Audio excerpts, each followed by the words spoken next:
मैं महाकुंभ का और पवित्र गंगा मां का सम्मान करती हूं। उन्होंने कहा कि महाकुंभ के लिए कोई प्लानिंग नहीं की गई। भगदड़ में कई लोग मारे गए, लेकिन उनके बारे में कुछ पता नहीं चल रहा है। मेले में भगदड़ की स्थिति आम बात है, लेकिन व्यवस्था करना जरूरी है। ममता ने यह बयान विधानसभा में बजट सत्र के दौरान दिया। आपको बता दें कि इससे पहले लालू प्रसाद यादव कुंभ को फालतू कह चुके हैं।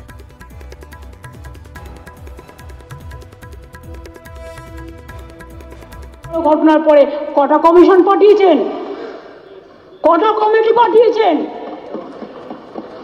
এমনকি আমার রাজ্যে যারা ফিরে এসেছেন একটা ডেথ সার্টিফিকেটও দেননি, পোস্টমর্টেমও করেননি,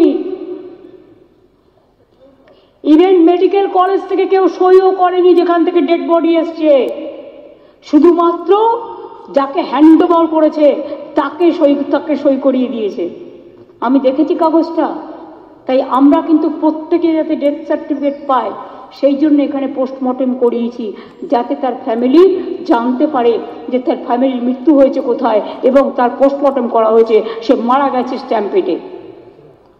এরপরে তো বলবেন হার্ট অ্যাটাকে মারা গেছে, নিয়ে কম্পেনসেশন তো ঘোষণা করেই খালাস। যদি ডেথ সার্টিফিকেট না থাকে, যদি পোস্টমর্টেম না করেন, তো কোথা থেকে সে দাবি করবে? Supreme court